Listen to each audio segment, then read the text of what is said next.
Hey folks, Jim here, producer of Around the House Show. You're loving the audio tips right now, but here's something new. Our full-length episodes and expert interviews are now on YouTube as video, so you can watch the demos, tool close-ups, and guest interviews, or just hit play and listen like a regular podcast. Just search Around the House Show on YouTube, hit that red subscribe button, and turn on notifications. It's free, and you'll get the best of both worlds, visual how-tos when you want them, audio when you're on the go. Don't forget to subscribe on your podcast app too. Thanks. And now back to the show.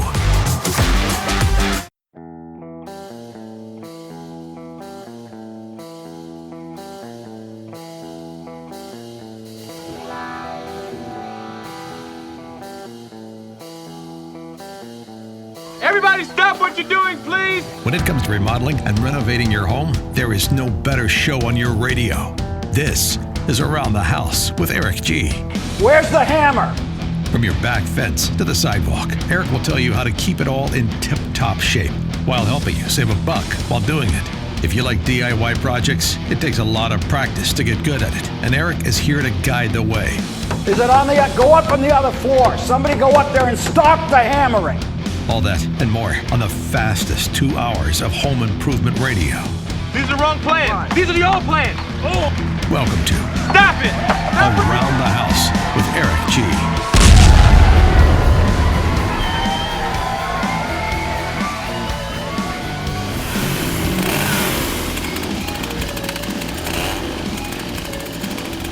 Welcome to Around the House with Eric G. This is your home improvement source every single weekend. Thanks for joining us. All right. Oh, man. Happy weekend. Absolutely. Woo.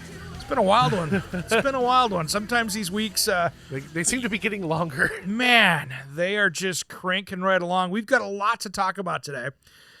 This hour, I really kind of want to talk about our top 10 DIY mistakes that cost you the most money. Okay. Because these things, and this isn't some like popular mechanics list. This is my personal list. And, I moderate on a couple different groups out there, which are, home improvement construction groups out there that are really fun. But I get to watch people make some massive mistakes that are expensive. And many times they're well overcommitted on those mistakes before we get there. Now, I'm also curious as we go into these, if did they talk to a professional, or did they just kind of do what they wanted to do, and that's what dug them in this hole? It's interesting. What happens is, and this is kind of what happens, and it's crazy. What happens is you get family members involved. Like somebody will make this huge tile mistake on tiling something, and all of a sudden they're like, "Well, my brother's a drywaller, and he did it." Well, he's a drywaller. He's not a tile setter. So there's some weird family trust. There's people that maybe talk to the wrong home center person. There's all these little things like that happen that kind of make me nervous in a little bit. And it's just multiple facets of stuff. But really what it comes down to is before they started that project, in every one of these categories, probably the leading cause is not doing their research and figuring out what they're doing. They had a good idea, or maybe they did it 20 or 30 years ago and just hadn't done it, and technology has changed. Yep, and the ways to do things and the ways to do things better have changed in the last few decades. Absolutely. So that's one of those things that really gets people caught up. And don't forget, you want to stick around for hour number 2 today too as well, because next one is going to be home security tips, and we're going to talk about some innovative ways that we haven't really talked about before of keeping your house just a little bit more secure. And then first off, though, I do want to jump into, I had a listener question that came in here this morning here that I just wanted to talk about. And this came in from Charlene, and really enjoy your show. And she says, I'm hoping that you can help me with a decision-making dilemma. After having a Maytag dishwasher, she was happy for 25 years. Wow. That's impressive. Yeah. The average lifespan of a dishwasher is 6 to 10 years. Wow. I would have said maybe 12, but no. Yeah. 6 to 10 is the average out there. So 25. And of course, one day it just finally gave up the ghost. She really liked the food chopper, no filter to clean, sanitizing rinse, air, heat, dry options, all the cool things. But now she's probably looking to move in 2 to 4 years, so doesn't want to invest a ton of money into it that she's going to leave behind, but still want a brand that is a good one, dependable. Her last on the thing is color, because she's got a black stove that they might take with them, but it's 11-year-old, so it might stay around, not sure. And then replaced refrigerator 3 years ago. It's black stainless steel. I appreciate the feedback on brands, color, if this helps. So, and worse off, her husband has hoped to pick up a white Frigidaire for free and put it in there. And thanks, Charlene, for listening to the show. We really appreciate you. First off, just say no to the free dishwasher, because anybody out there, and I don't care what it is, a Frigidaire's are not my favorite dishwashers. Generally, they're noisy. Now, there are higher-end Frigidaires, but Frigidaire is really still a builder brand. It is still your builder's choice kind of thing. And that's okay if you want a low-end dishwasher. But really, to get a good working dishwasher, you got to spend in the $500, probably $550 range on up to get something that's going to clean well, that's going to be quiet, that's going to do the job. We don't have to run the dishes through a few times. Or more importantly, pre-scrub them and clean them before you do it. So in her situation, what I would do, since you've got a black stainless refrigerator that's been there for 3 years, I would go out and pick a brand that matches that, because if you're going to sell that house in 2 to 4, you're going to want those appliances to match. Well, yeah, except, I mean, she's taking the range with her. But that's black. She's going to have to put one in anyway. So my theory... I'm curious why she doesn't want to take this. I mean, she's not going to take the dishwasher. Yeah, well. First off, I would leave that old range. It's 11 years old. Even if it's, by that time it's 15, it's at the end of its life. I'd leave that for somebody else if it looks good. And in that case, absolutely, I'm with you. But find something that matches that range and leave it there, because it's going to add to the whole kitchen itself. Exactly. But if you're going to put a new one in there for the new house to make it look good, then I would do a black stainless refrigerator that you've already got. You've already got the black stainless. I would do a black stainless dishwasher, and then plan on putting a black stainless range in there when you leave, and take your old range with you. But I'll be honest, I'd probably leave that range or just replace it one way or the other. But I do black stainless with that. Find the brand that matches. To be honest, though, if you want the best dishwasher out there, in my experience, it's Miele. Second would be Bosch. They make a really good working dishwasher. But again, Bosch has multiple different levels. You can spend $500, you can spend $1,600, and they all perform, and you get what you pay for. So it's depending on what the options are. And then you get into some other options, which are good. KitchenAid's not a bad one. Samsung, LG, all make good stuff. I would stay away from Kenmore. Kenmore doesn't make their own appliances. They put them out to bid every year. And with the question mark behind the Sears brand right now, I would not want to buy a Kenmore dishwasher with a long warranty and have Sears close up the next week, and you are stuck with a brand that never made appliances in the last few decades, because 1 year it's Whirlpool, 1 year it's GE, 1 year it's Frigidaire. It goes out to bid, and whoever the lowest bid is, they get the dishwasher contract. Yep. So I would not want to get after that brand right now. That's just how I look at it. So hope that answers your question, Charlene. But I would get a good one, because it'll save you money. It'll keep you, it'll keep things really going as far as you having clean dishes. And more importantly, it'll save you some money, because you won't be running dishes through twice that didn't clean. So get what you pay for, get something nice, best you can afford, and it'll keep giving back. And maybe get a little more money out of that house, because you've got good appliances in it when the time comes to get rid of it. 2 to 4 years from now, you'll be able to at least add that to the overall value of the home. Exactly. So not too bad. So, all right, well, let's get back to the DIY mistakes that cost you a ton of money. Hey, by the way, make sure you hit us up on Facebook, Around the House with Eric G. And you can find us there, LinkedIn, Twitter, all those different places. I'm on Instagram, all those different places. And then make sure you give us a call into the show, or send us an email to aroundthehouseonline.com. Head over there. You can message us on that, and we'd love to take your question. That's how Charlene got us.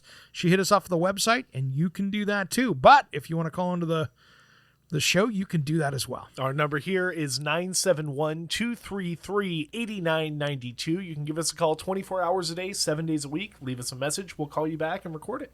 Sounds good. All right. So one of my top ones here that I see that become a big problem out there is DIY electrical fixes. So what I see is people going in there and they start doing their own kind of homegrown wiring. Oh, what? You mean like what I've been contemplating over the past 48 hours? Yes. Although it's something I'm not going to do because I'm not familiar with it. But basically, the heating element in my dryer went out. And I've contemplated going and being like, I could maybe look. Nah, that's actually an easier fix. I would actually say that you can do that with YouTube and everything else. So that's not as big a deal. Okay. What I'm talking about is like the one over there with my wires that I'm pointing to over there that the previous homeowner does that I haven't fixed yet. That's on an exterior light that's off. Because somebody wanted to put in a secondary light over there. And so they just stripped the wires back and weaved in some new ones and then taped it outside of the electrical box.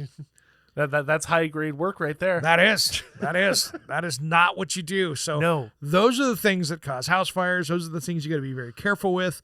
I've got to rewire that whole little corner over there because it's just one of those things that's not safe.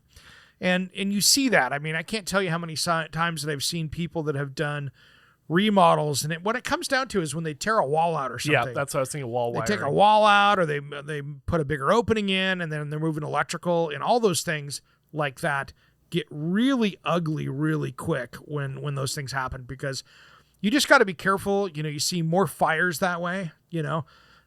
It's a great example I saw a couple weeks ago here on one of the not Instagram, but on the Facebook groups. Somebody was mad because they burned through 3 different cords. They were trying to put an extension cord with a air conditioner, and they were burning up the cords, literally melting them down and causing pops and cracks and shorts. And I'm like, you're burning your house down doing that. They don't want you to use an extension cord on an air conditioner. It takes too much power. It does. And so unless you get a longer pigtail to put on there, you really shouldn't do it. Now, there's some heavy-duty cords you can use, but you better know what you're doing, because otherwise you're going to burn your house down, and nobody wants to see that. And that's where those electrical problems come in. All right, we come back. More DIY mistakes just as soon as Around the House returns. What's becoming of me? Welcome back to Around the House with Eric G. This is where we talk home improvement every weekend. Thanks for joining us, everybody. We got a fun show ahead here. We've been talking top 10 DIY mistakes that are going to cost you a ton of money. I'm Eric G. I'm Dane Vodder, but first we want to make sure that we get your questions answered. The way that you can do that is you can head over to AroundTheHouseOnline.com. There's 2 different ways to do it from there. First, you can call us and leave us a message. Our number is 971-233-8992. Or you can go to the Contact Us part under More and send us an email that way. That's how we had our listener question in the last segment. Yep, exactly. And that way we can help you. Stay tuned in the next few weeks. We're going to get back to doing some more of the Facebook Live stuff again. And so we're almost done with the studio in here. Waiting for the Amazon driver to show up out front here for the last little bits of stuff that we need to do this. So we should have it ready to go with the new studio here for the video stuff of things. So stay tuned for that. Well, we were just talking about some of the DIY electrical fixes that you see people doing out there. And many times, you know, when in doubt, if you don't know exactly what you're doing, and you're having to go watch a bunch of YouTube videos and things like that, you know, maybe you're dealing with a 4-way switch or something goofy, just bring the professional in. It's going to be cheaper, and electrical is one of those things that I just want everybody to be safe with, because that can be something that gets super dangerous real quick, and people die if it doesn't end well.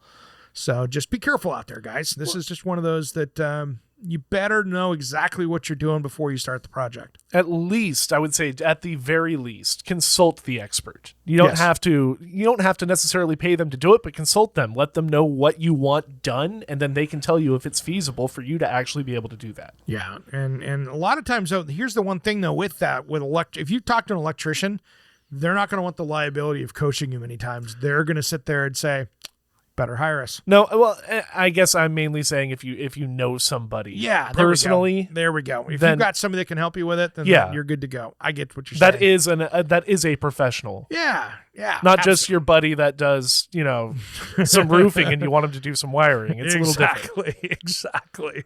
So here's one of the ones that is a super pet peeve of mine, and this is one that I see. If I was going to say probably the most common DIY mistake when it comes to kitchens and mostly bathrooms, and I would say this is by far the biggest mistake in a bathroom that I see. And this is DIY tiling a tub or shower. Okay. This goes badly and many times. Now, there are some great people out there that I know are listeners to the show that do great work, and they've done some amazing DIY projects. But here's what happens, and this is exactly how this goes. You've got 3 different people telling them 3 different ways to do it, and they pick all wrong of the 3 because they're all contradictory. I mean, yeah, you shouldn't really be mixing and matching like that as far as ideas on the project. Well, and here's what happens and the big part is waterproofing. If I'm going to put a number one problem is waterproofing. The biggest mistake that a homeowner makes when doing a shower surround or a tub surround is they put the backer board up for tile. Or, to be honest, they put up green board sheetrock like they did in the 70s and tile over that, which will 100% fail every time. And they don't put RedGuard or one of the different waterproofing membranes up there. If you were doing tile on a shower and you haven't put up a specific membrane or used a shower system that's waterproof, and Hardy Backer, Tile Backer, any of those things are not waterproof. They are a substrate for tile to stick to. They are not a waterproof system. If you want that, you can go to Weddy, Sluter, or one of those other brands that are meant for that. But tile, I mean, if you're going to do that kind of stuff, if you're going to do a tile shower and you didn't put a waterproof membrane up there, like 3 coats of RedGuard or whatever you're doing, that stuff has to go up there. And this is the number one mistake for bathrooms that I see time and time again, is not waterproofing that shower correctly. And then maybe you spent $1,500 in materials. In a year, you're going to spend $1,500 in materials again. It's all going to fall off. And you're going to have to tear it all back out. And then you're going to have to get mold abatement done and all these kind of things. Because the water seeped in behind it. Because the water seeped in behind it. Grout, especially concrete grouts and stuff like that, are not waterproof. Water goes right through them. It's a concrete product. It's porous. It will go through. Tile board, any of those backing boards are not waterproof. Hardy Backer, all those not waterproof unless you get into a shower system, and that's the stuff before. So that is that one expensive mistake that I see. And once you're done, there's not a lot you can do. I mean, I would maybe to save it, if you didn't want to tear the tile off and start over again, I'd say maybe go with a non-porous grout to help. That might buy you some more time. It's like a urethane seal it up or a epoxy. little bit.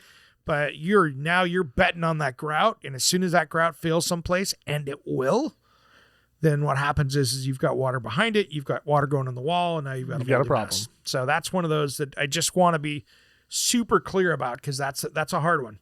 So here's the next one that people do. If you've got a house built, from the 1990s and earlier, I want you to start testing that vinyl flooring out there, because removing asbestos flooring is a tough one. I can't tell you how many times I've had questions, or I've seen on my Instagram, my Facebook groups out there, of people doing this and going, hey, what's the best space to clean this off? And I go, hey, did you test for asbestos? Crickets. Nothing. I mean, it's bad. And it's like, oh, I thought it was only on the walls, or I only thought it was this. I thought it was only on popcorn. It's like, no, it's everywhere in building materials, and flooring is a big one.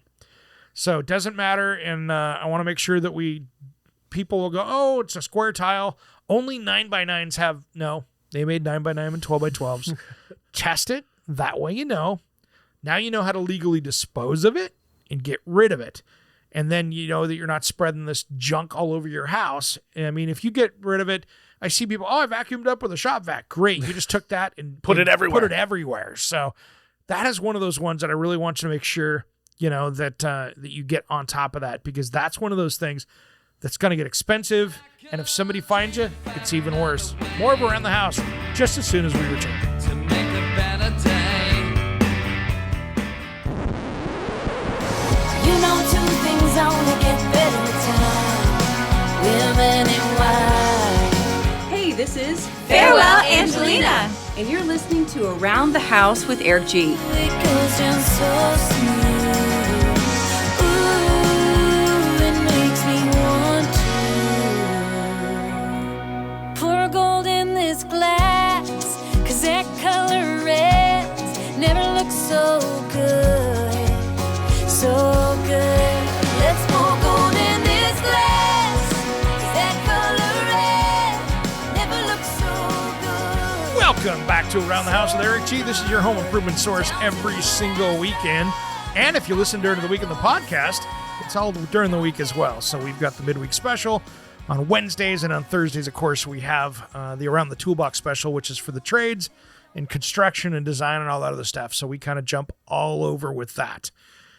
Welcome to the show, guys. And if you only catch the radio show, please join us on social media, both Instagram and Facebook. We put up 1-minute daily tips we'd love to get out to you as well. Yeah, those are Monday through Friday. And then make sure you, if you use Alexa and all those things and use Alexa skills, make sure you download the Around the House skill as well, because that'll give you a weekly tip right there. So you can have that feeding right through your news on your Alexa every week. So take a listen to that, and make sure you get us a hold of us if you've got those questions.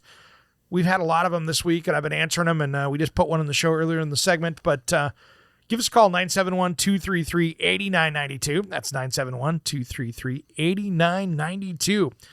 We want to thank you for listening to the show, and if you've got friends out there that are maybe DIY challenged, or maybe they're new to all this, make sure you have them tune into the show, send the podcast over to them, and we appreciate to all of you around the world listen to the show. It's absolutely amazing when we see us. You know, it's like, wow, we're number 4 in Japan. Thanks, guys. Denmark, you guys are rocking. But Canada, you got to step it up a little bit, because even Denmark's beating you on that one. So make sure we got to keep you guys listening to the show up there. We really appreciate it. Well, I also do want to shout out our newer stations, especially 2 of which are in Pennsylvania. Yeah, absolutely. WBBM. WEEU is the biggest one. Yes. Yep. They're the biggest one up there. And those guys, oh, man, I love those guys up. I can't wait to get back up there. Man, I love the pictures that I wasn't able to get out there. I've never been to Pennsylvania, but I mean, it looked just gorgeous out there. Yeah, I was up there and hanging out with those guys, and I had a lot of fun up there. And man, that was only in March, and it feels like it was like a year ago. And I do love, and by all you in that area up there, my favorite little restaurant is up there. The Ugly Oyster is like this little pub up there that I thought was really cool, and that was probably my favorite restaurant in that whole tip, was right there. Old cool Irish looking pub. So nice. Went down there with my friends from Baldwin after we did radio last time I was in the studio there. Can't wait to get back out there again. I know next March I'm sure I'll be back out there again as well. So that should be my annual pilgrimage back out to that area. So stay tuned for that. Good to see my brother and his family too. Absolutely. So, family trip there. Well, let's talk back into our top 10 DIY mistakes that we've been talking about. You know, we talked about removing asbestos flooring, tiling, and showers. Oh, that's an ugly one. You know, even DIY electrical fixes. But DIY cabinet design is one of the ones that, as a certified kitchen designer, and we dove into this way deep last week, that is one of those expensive problems that I see people want to take this on. And the conversation usually starts out with, hey, is there a good, easy program to use to design my own kitchen? And I just go, stop. No, stop. I mean, I paid for my own design program, and I think retail right now, that's about $4,000, and they get you for about $750 a year for support and maintenance on it that you have to keep it going. Is this the 3D? Yeah, Oculus? it does all that stuff, you know. Problem is, though, is you've got to be a cabinet dealer to use catalogs. I mean, it's to complex. Be able to plug and put things in, Yeah, because, for instance, when you design with that, it's you know, like, let's say use KraftMaid, which is probably one of the largest cabinet companies in the U.S. If you're to use them, you have their catalog, it has their parts and pieces, and now you're designing with their parts and pieces. It shows the right colors, everything else. There is not a good tool out there that is homeowner friendly that lets you do that. It's just not. So the problem is that designers take years to get good. And you as a homeowner have little to none chance of that putting experience. that. Yeah, it's going to end badly. And it's going to look like you did it, which is even worse. And then I think the other problem is people make the mistake of is they go into this going, oh, I'm just going to replace what I did. Well, great. That's like going out and buying. Let's say you've got a car. Let's say you've got a 1978 Ford Fairmont wagon, because that's basically what that 1978 kitchen is. It's just that ugly station old. wagon. So now you're going to go recreate it the exact same way, but just with nicer stuff. So it's kind of like putting a paint job on that 1978 Ford Fairmont. Hey, it's got new paint. It's great. You designed it like 1978. You want to put all those new things in for the new kitchens and not just carbon copy your old one, because now you could put in those accessories that mean something. And as a homeowner, there's just no way for you to get that educated that quickly. It's going to be so much cheaper to hire a designer for that. And so that's one of my big top expensive mistakes that you see out there, because one mistake, here's your problem. Maybe it's $800 for a cabinet. Maybe you messed up and you got all the top cabinets wrong. Maybe you paid $15,000 for cabinets and you made a $7,000 mistake. Or you measured wrong. Yeah, and they don't any fit. of that. Just hire a designer, let them handle it. Hire a certified kitchen designer or any kind of an accredited kitchen designer like that. You know, even the there's all the different accreditations through the National Kitchen and Bath Association. Hire one of them to do it right, and you're going to be good. It'll be okay. All right, now here's another one that we talk about a fair amount in here, and Dan, you're going to laugh. DIY basement waterproofing and finishing. We talk about this a fair amount. This is probably one of the biggest ones on our list. Yeah. So here's what happens. People go in, they drape some plastic down over the walls. I'm going to finish the basement and build a man cave. And 6 months later, because they just moved into the house, they figured out the basement's flooding. The plastic's keeping maybe the drywall fine, but when it hits the ground down there and it starts soaking up the walls, now you've got a moldy mess across your new carpet that you put in, and the bottom 12 inches of sheetrock is all nasty, musty, smelly, and you got black mold growing everywhere. Big problem. Big problem. This is one of those things that I see happen in you house flippers out there that don't care about what's going on. And again, you know, like anything else, there's a few of you that do horrible work out there, and there's a lot of you that do some pretty decent work out there. But for you other ones out there that are the hacks that I always complain about. And you know who you are. Yeah, you are the hacks. Here's the problem, is that you guys create this moldy mess. Homeowners move in, and 6 months later, they got a mess. Now, in your defense, you went into a house, you had no idea what the research was in the basement. You didn't pay attention to the signs that there was moisture down there, and you just kind of blew through it and went. There are systems that you can buy with a wet basement that you can put on the wall that will divert moisture, that won't rot, that won't get mildewy, that you can control that with. But this takes serious planning, and if you don't know exactly what you're doing with this, you will create a moldy, nasty, unhealthy basement, which then gets spread around your house because those mold spores will go everywhere. Mm-hmm. And now you got a bigger problem. And by the way, don't clean mold with bleach. Stop it, please. Don't use anything that has water in it. Yeah, because it feeds clean it. bleach, because that's what it uses to spread and grow. Yeah. So if you've got mold, by the way, just and so I know all of our loyal listeners out there that listen every week, thank you, because you guys all know this, but this is for the new ones out there. Use a mold killing like Concrobium or one of those other ones out there. They work great for killing mold and preventing it.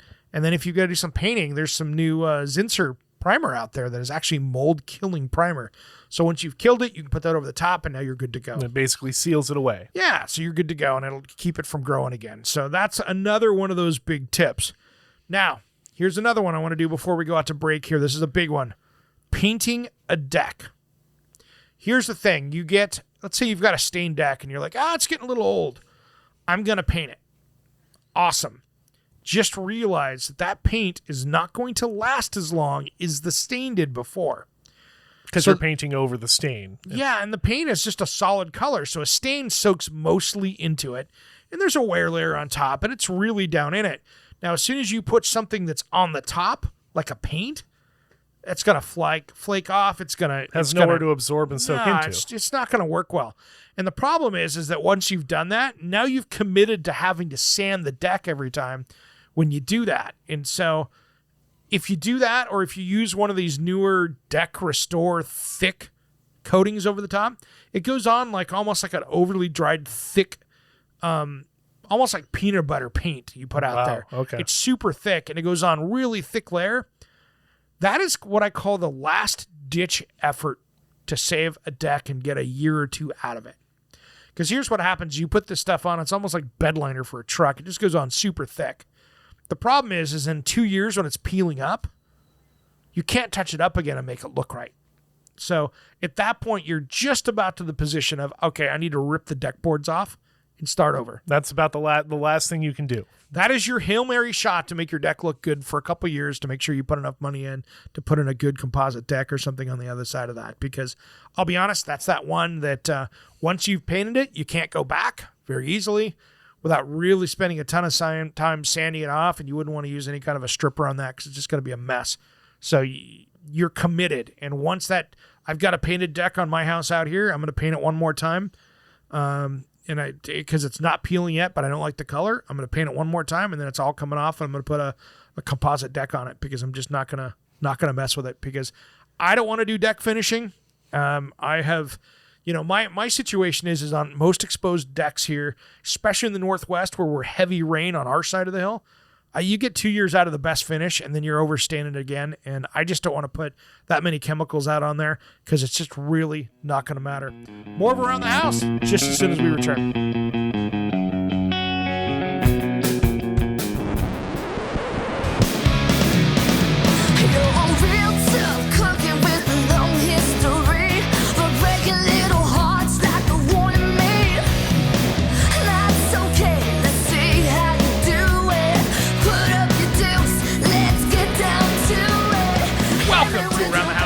This is your home improvement source every weekend. Thanks for joining us.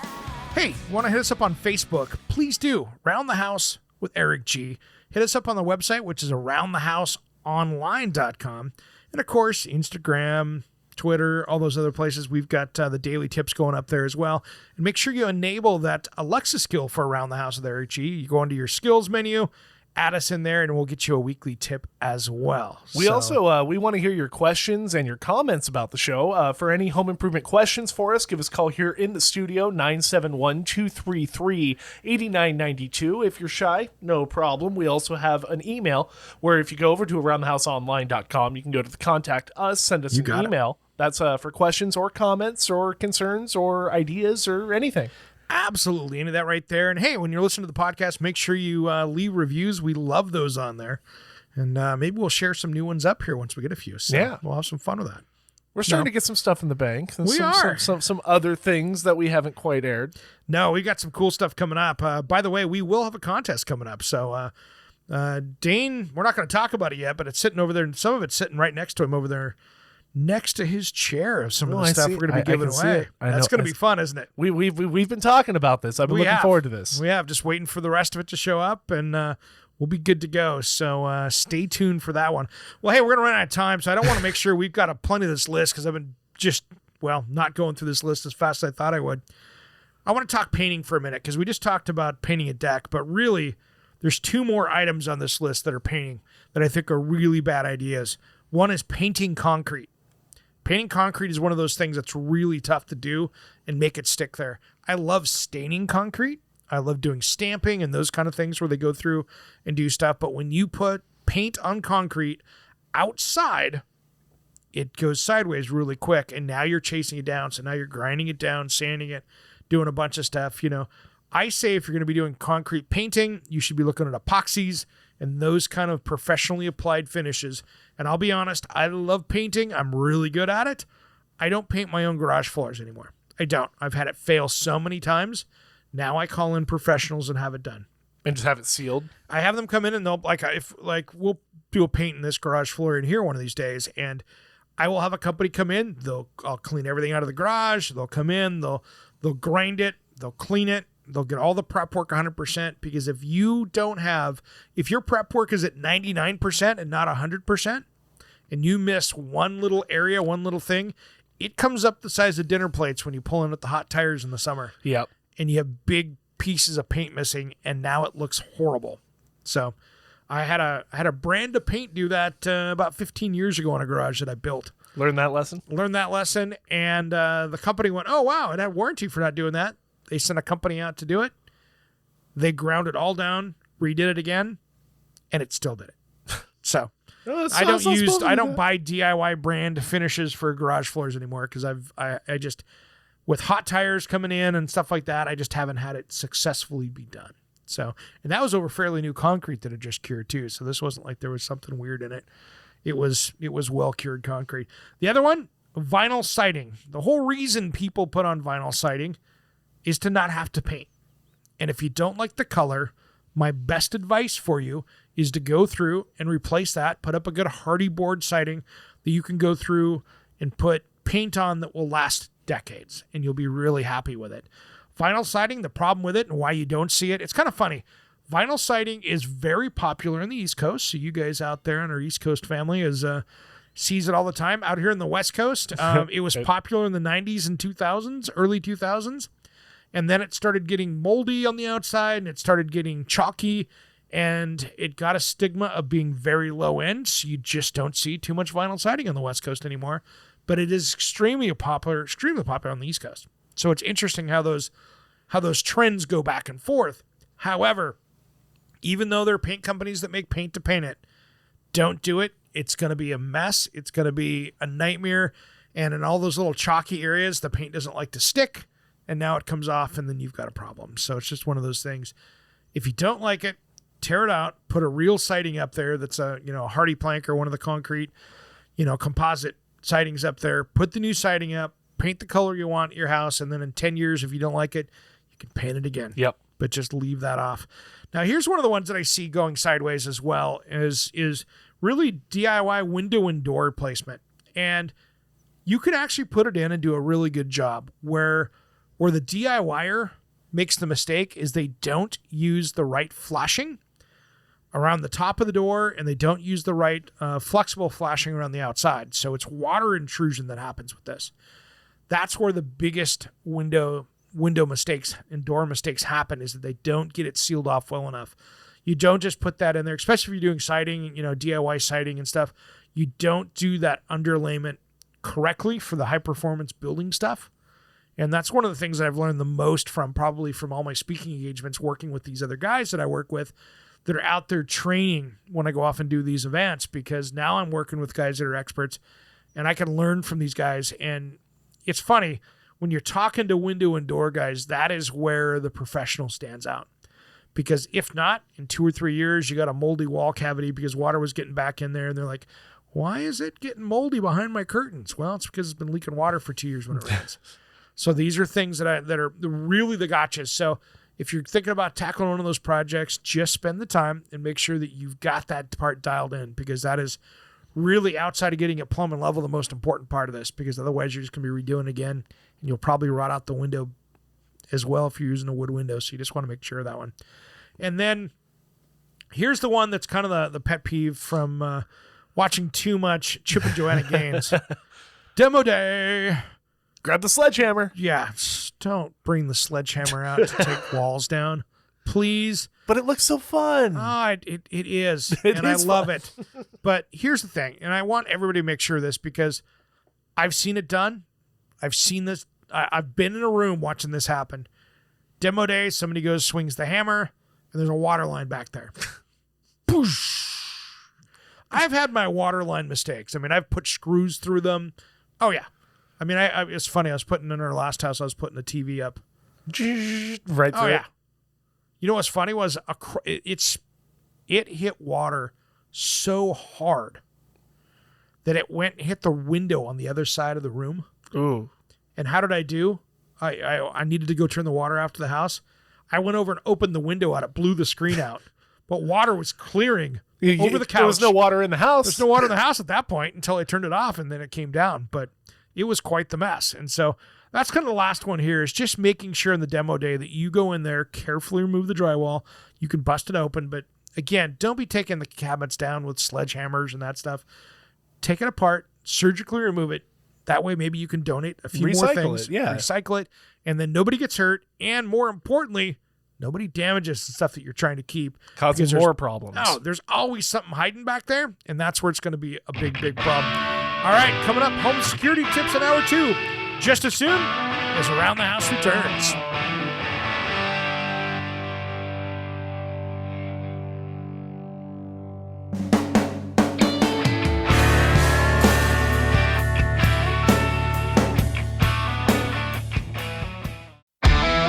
Hey everyone, it's Eric G from Around the House. I'm teaming up with Cam Anderson, the epoxy live edge master from Blacktail Studio, for his biggest project yet, a full home remodeling on his stunning Blacktail Ranch.